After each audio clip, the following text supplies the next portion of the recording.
বুলঞ্চের ডাল নিয়ে এসে লাগিয়েছে না মা সময় কাটতাম বুলঞ্চের ডাল নিয়ে এসে লাগাচ্ছে সিংহ দর্শনে আছে মানে সিংহ দর্শন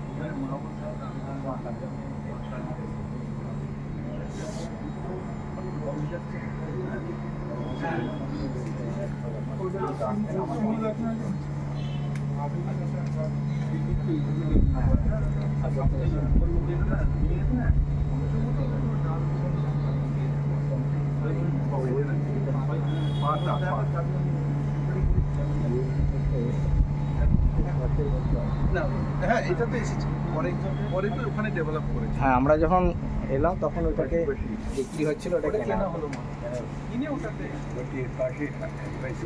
একদম।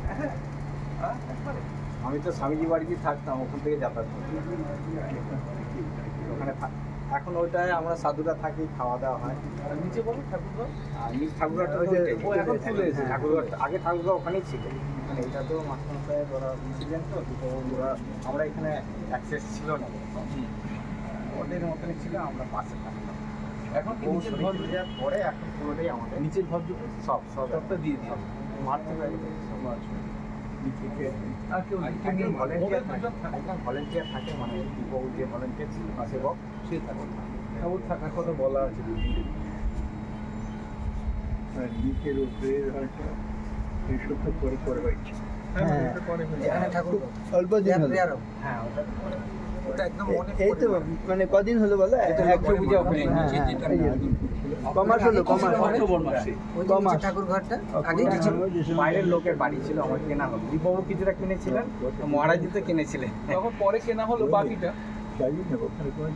9 মাস হয়েছে আমাদের ছিল না, ওটা পাশের বাড়ি বিক্রি হচ্ছিল।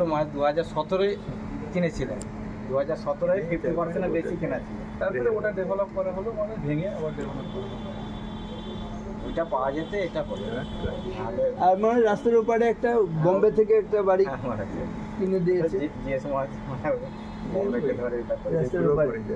ওইটা বড় বাড়ি। আমাদের পুরো অ্যাক্টিভিটি 100টা ছেলে কোচিং হয়, কম্পিউটার সেন্টার, ডিসপেন্সারি সব অ্যাক্টিভিটি। এখানে চলে এসেছিস নি?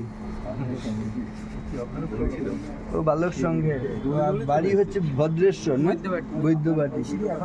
বৈদ্যবাটি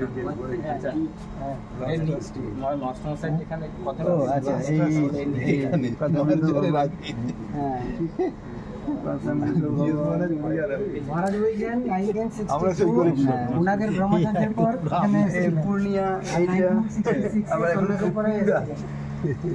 চলছে।